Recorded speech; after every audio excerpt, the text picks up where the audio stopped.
mas sem ser pela fé. Você acredita mesmo que o teísmo pode ser defendido pela razão? Para mim, existem diversos argumentos de muitas áreas diferentes que sustentam a perspectiva de que, do ponto de vista intelectual, a visão de mundo que melhor explica a realidade é o teísmo. São vários argumentos que apontam para uma característica singular, peculiar do cristianismo como modelo de mundo que mais se ajusta às evidências que nos são apresentadas. Podíamos falar aqui do argumento histórico, que se baseia na constatação de Cícero, lá no Império Romano, que já falava da universalidade do fenômeno religioso, ou seja, não se tem notícia de nenhuma sociedade humana que não tivesse culto a uma divindade, ou a divindades, né? Isto é o que chamamos de grande consenso histórico universal. Significa que sempre existiram ateus, pessoal, mas o ateísmo como corrente de pensamento é algo recente, extremamente moderno. A história da humanidade demonstra que não existe e não existiu, ou pelo menos não se tem conhecimento de uma civilização ateia. Existe o argumento da moralidade, questões cosmológicas, existe o argumento da impressionante confiabilidade das escrituras, existe o argumento das provas históricas da existência de Jesus, existem questões filosóficas, argumentos ontológicos. Acho que terei que gravar outros vídeos para nos debruçarmos em todos esses argumentos. Mas vou tentar focar aqui só nos argumentos filosóficos. Olha lá, pessoal, eu sinceramente entendo que não dá para reduzir Deus à nossa compreensão. Mesmo tentando reduzi-lo à nossa concepção, mesmo assim, ele é incompreensível. Pois se não existe Deus, por que há algo ao invés do nada? Sendo que do nada nada se faz. Eterna questão, né?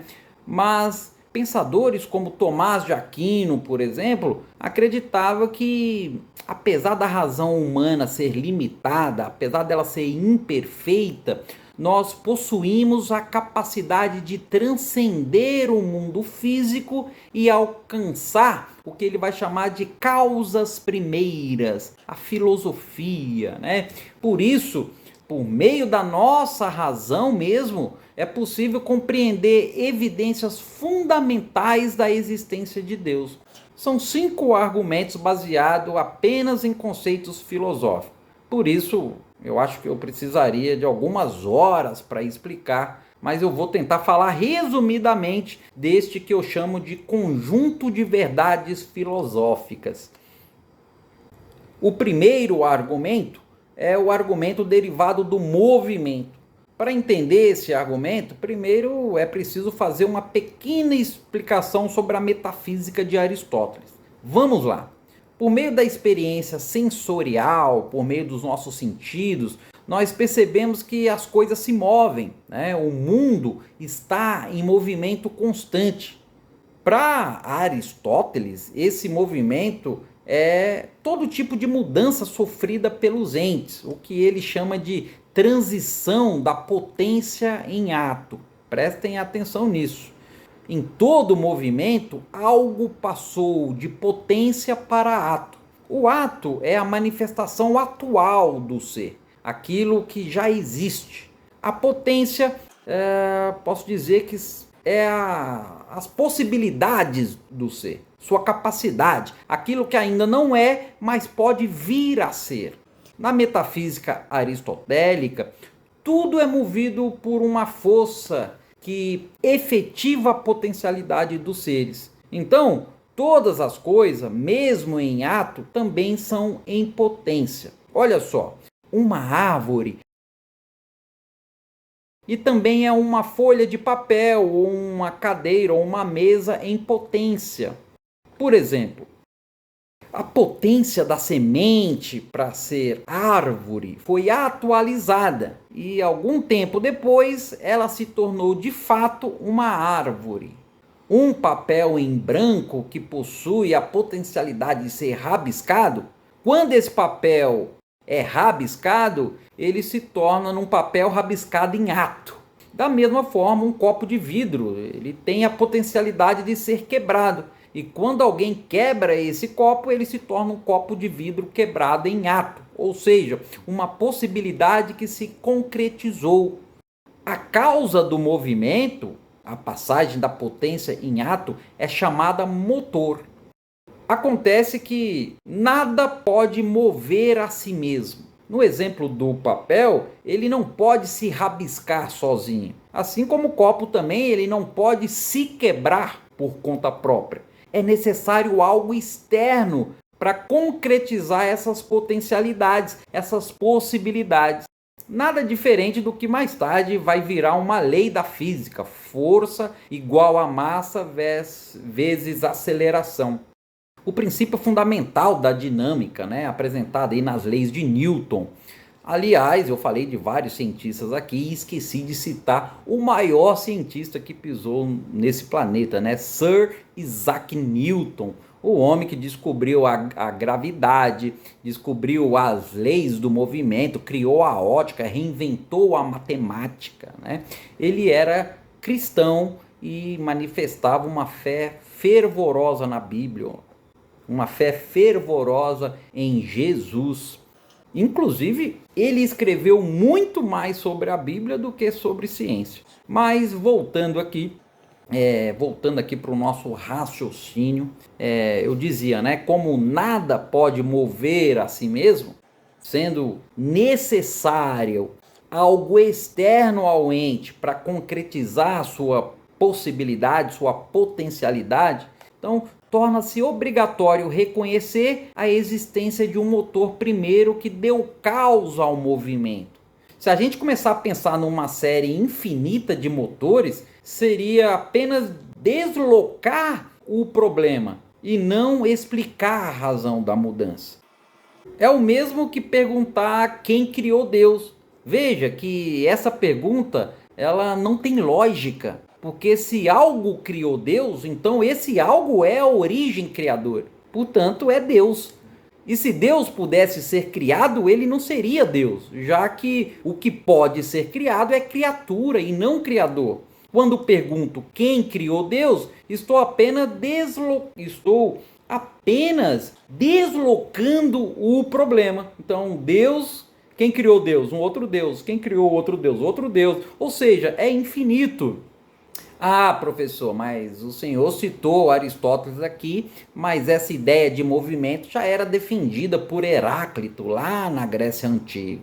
Sim, meus queridos. Segundo o Heráclito, tudo muda o tempo todo. Tudo está em constante movimento no universo. E isso é observável pela ciência. Inclusive a expansão do universo, o deslocamento das galáxias, enfim. A pergunta é: se tudo está em movimento e se nada pode mover a si mesmo, quem deu origem a esse movimento? O que é esse motor primeiro imutável? De novo, na metafísica de Aristóteles, tudo é movido por esse motor primeiro, que é imóvel, a única coisa totalmente em ato.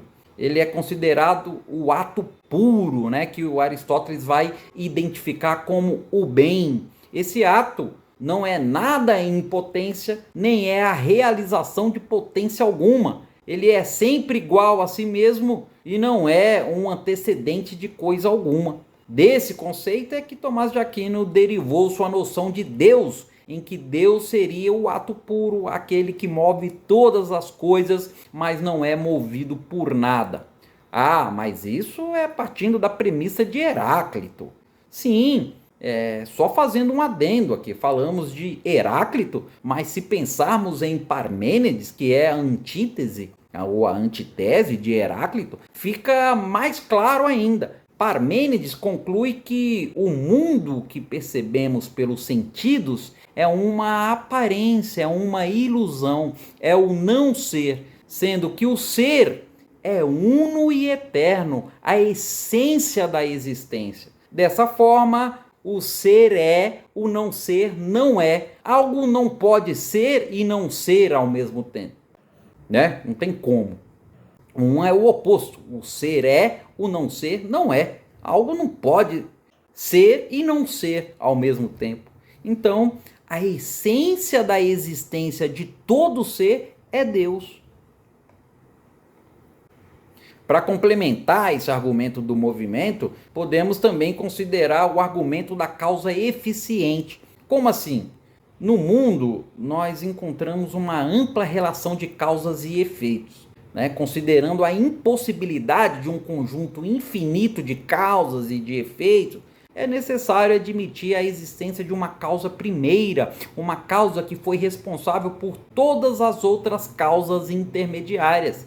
Nós temos aqui, pessoal, a necessidade da existência de uma causa eficiente incausada. Ou seja, ao se remontar as cadeias causais, é impossível não chegar a uma primeira causa eficiente. Que causa é essa que é a causa das outras causas, mas não teve origem em nenhuma? Esta causa primeira é Deus. Ou seja, ao chegar a essa causa primeira, é o mesmo que chegar a Deus.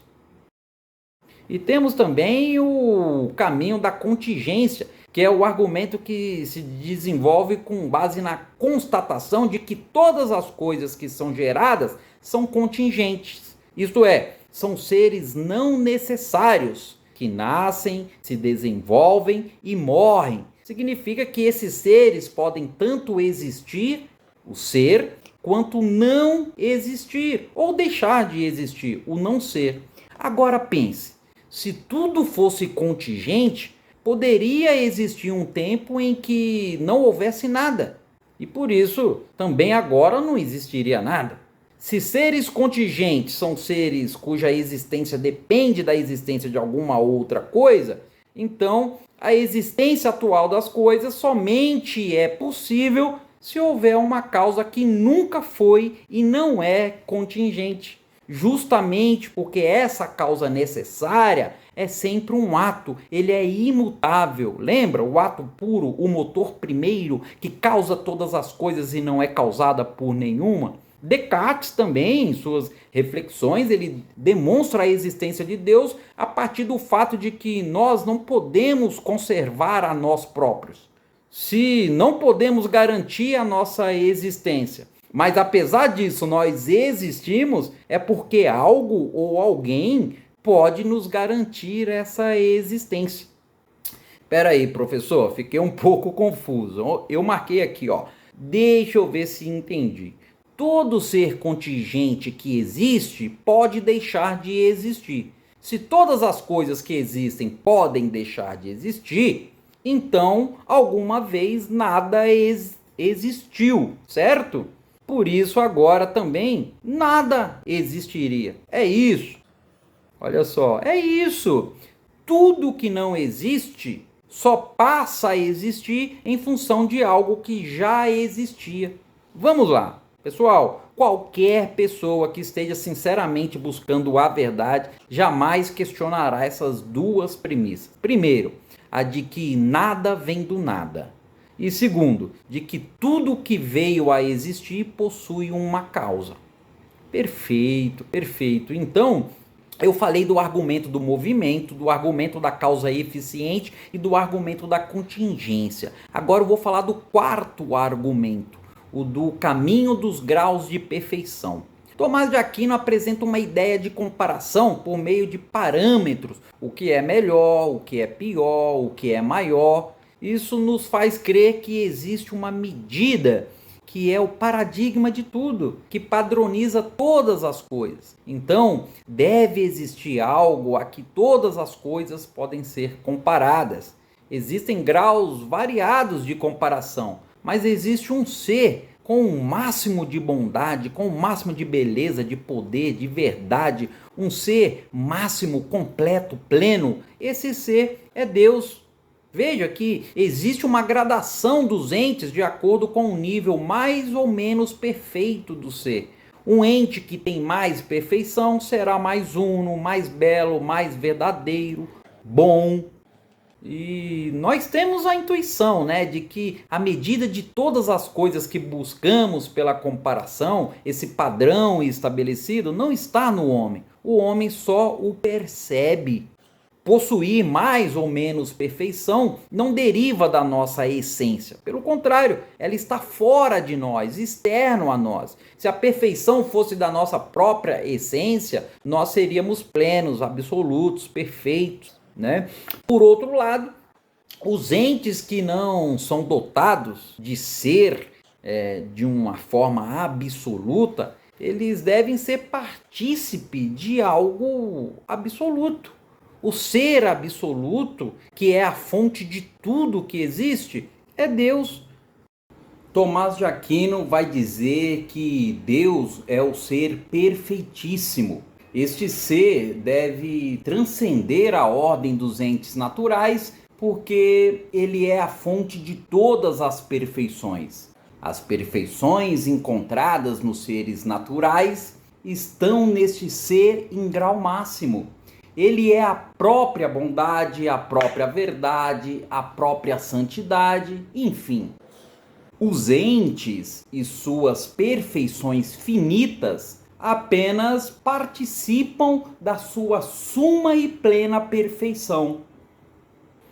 Para finalizar, temos o caminho do finalismo, o argumento teleológico, que é baseado na ordem do universo, tanto a ordem encontrada em cada ser particular, por exemplo, a natureza altamente complexa dos animais, das plantas, dos minerais, quanto na ordem universal, nas leis cósmicas.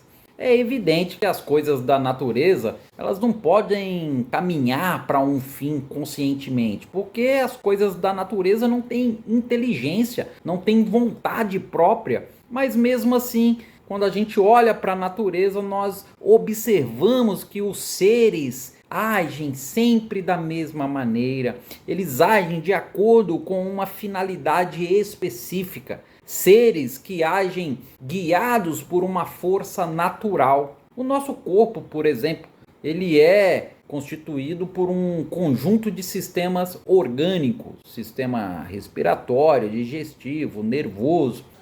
E esses sistemas, eles atuam em conjunto, eles atuam em harmonia para conservar a vida que existe em nós, para conservar a vida humana. Ora, pessoal, aquilo que carece de inteligência não pode tender a um fim, senão por efeito de um ser inteligente. Então, deve existir um ser inteligente que ordena todos esses corpos naturais que compõem a harmoniosa ordem do universo. Este ser inteligente que ordena estes seres naturais é Deus. Acho que foi Copérnico, né, que disse que eu não me sinto obrigado a acreditar que o mesmo Deus que me dotou de bom senso, que me dotou de razão, de intelecto, é o mesmo Deus que quer que eu abra mão do seu uso. Estes argumentos filosóficos aqui apontam para uma causa primeira para o universo, uma causa sem causa. Eles apontam para a existência de um ser incondicionado e supremo. Ou seja, esses argumentos apontam para Deus. Uma coisa tem sido usada como argumento para a inexistência, ou pelo menos para a contradição da existência de Deus, que é o paradoxo de Epicuro. Esse paradoxo vai falar mais ou menos sobre a existência do mal no mundo. Será que Deus quis impedir a existência do mal no mundo? Se ele quis e não pôde, então ele não é onipotente, não pode todas as coisas. Mas se ele pôde e não impediu, então ele não é tão bom como dizem. Digo até que ele seria um ser malévolo, né? Afinal, por que ele permite o mal no mundo? E aí eu vou citar mais uma vez Santo Agostinho. Ele diz: Deus é soberanamente bom. Então, ele não permitiria de jeito algum a existência de qualquer mal em suas obras. Se ele não fosse poderoso e bom, ele não poderia fazer o bem a partir do próprio mal. Ou seja, a infinita bondade de Deus permite o mal para dele tirar o bem. O mal, o infortúnio, ele decorre do fato das criaturas serem limitadas, delas serem imperfeitas. Mesmo assim, Deus pode tirar um bem maior, como os aprendizados, que geram novas virtudes, novos méritos por conta da superação das adversidades. Apesar do mal ser uma consequência do livre-arbítrio do homem, Deus usa o próprio mal para ensinar aos homens os seus limites, para corrigir, para moldar a sua criatura. Deus é amor e Ele nos ama e não quer que nós o amemos por obrigação. Ele faz questão de um amor puro, verdadeiro, que eu só vou poder desenvolver se eu tiver a liberdade de não querer amá-lo. A liberdade, por exemplo, de não acreditar na existência dele. Agostinho fala de novo, que o mal é a ideia do homem, não de Deus. Pelo contrário, Deus deu ao homem o livre-arbítrio e iniciou um plano para a humanidade. Mas ele não interfere toda hora no nosso mundo para não tirar do ser humano o dom da liberdade. Se o inocente e o justo têm de sofrer a maldade dos maus, a sua recompensa no final será maior. Os seus sofrimentos serão superados com sobra pela felicidade futura. Mas o que mais me estranha nesse argumento é por que eu sei que existe o mal no mundo?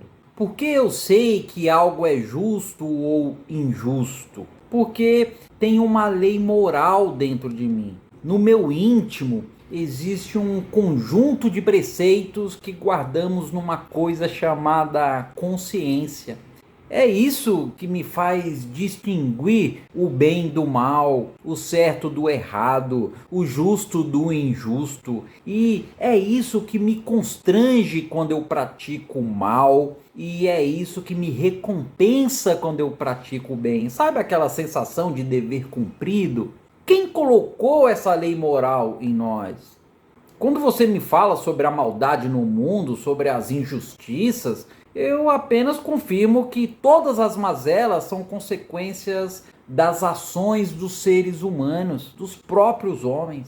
E pelo simples fato de eu poder distinguir o bem do mal, do justo e do injusto, isso só me confirma a existência de uma lei moral superior que serve de parâmetro para a minha consciência. Por exemplo, ninguém nunca conseguirá fazer com que o estupro, a tortura e o assassinato de uma criança seja algo bom. Por quê? Porque essa lei é imutável, essa lei é irrevogável.